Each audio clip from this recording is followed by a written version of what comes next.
Okay, nearly 3,000 of you are here because of Critical Role, and honestly, looking at my engagement stats, most of the people who are actually watching my videos these days are probably critters. But just in case you're sticking around from my previous 5 or so years of videos, I think I might owe you a bit of an explanation. I spent years making videos about Harry Potter and Game of Thrones and other mainstream fandoms, and now suddenly I'm cranking out double the content and it's all about this weird blue girl with horns and a vaguely Eastern European accent. So I'm going to attempt to explain what Critical Role is and why I love it so much. In short, it is a live-streamed D&D campaign. The DM and all of the players are voice actors, people you've probably heard, if not heard of. For example, Matt Mercer, the DM, voices McCree in Overwatch. Laura Bailey, who plays Jester, that blue girl that I cosplay, is also the voice of Jaina Proudmoore in World of Warcraft. This part seems to not quite get through to people sometimes, so I'm going to be extremely direct here. It is a weekly live stream. It usually lasts about 4 hours, during which these voice actors sit at a table on camera and roll dice and play Dungeons & Dragons.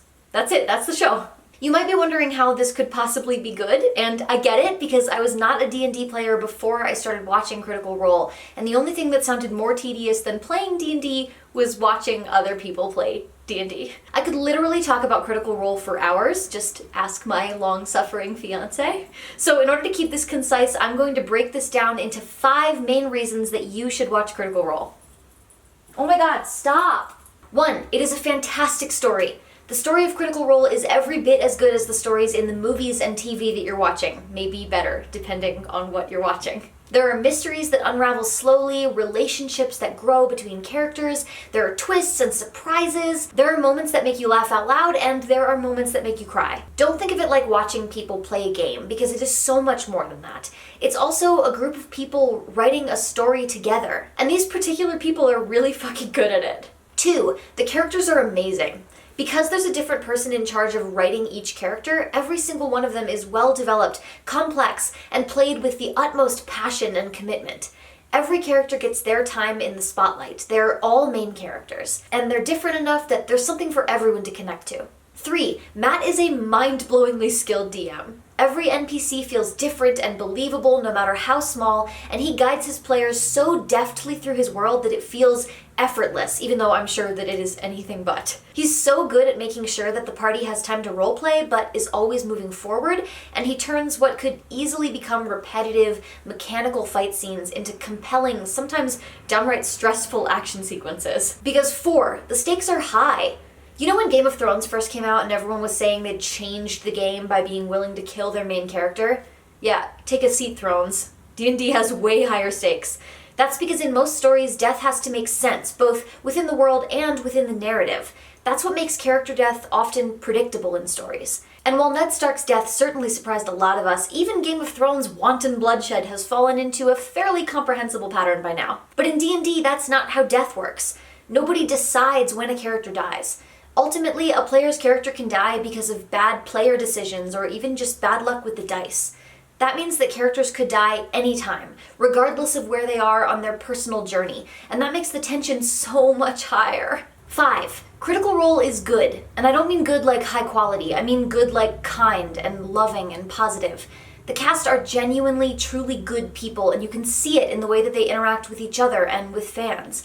And that goodness is woven into every fiber of the show. It just makes you feel good. Even when it's sad, it's a wholesome kind of sad. This show and this fandom is uplifting in a time when I think we all desperately need uplifting.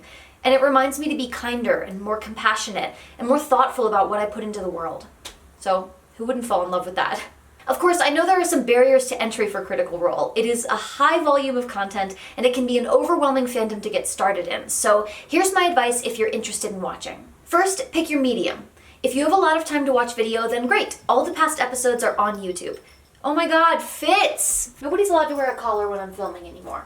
But if you don't have 4 hours a week to just sit in front of a screen, understandable, there's also a podcast version where you can just listen to the audio.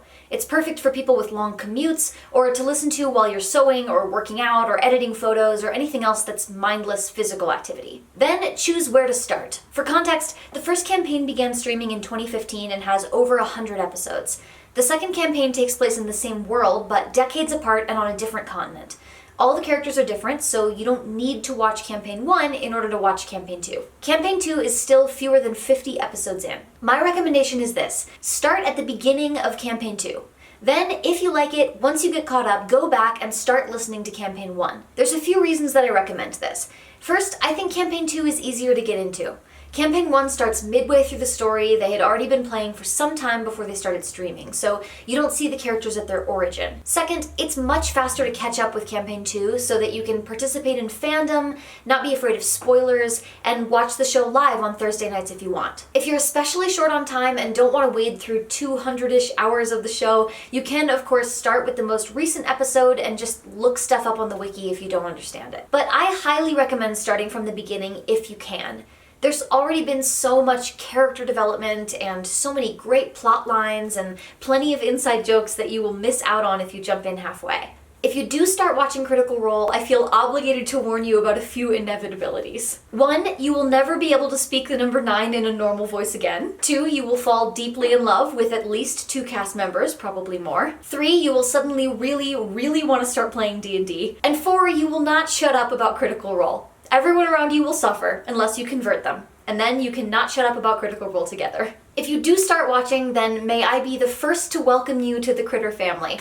And if you don't start watching, well, I hope you like blue tieflings with vaguely Eastern European accents anyway.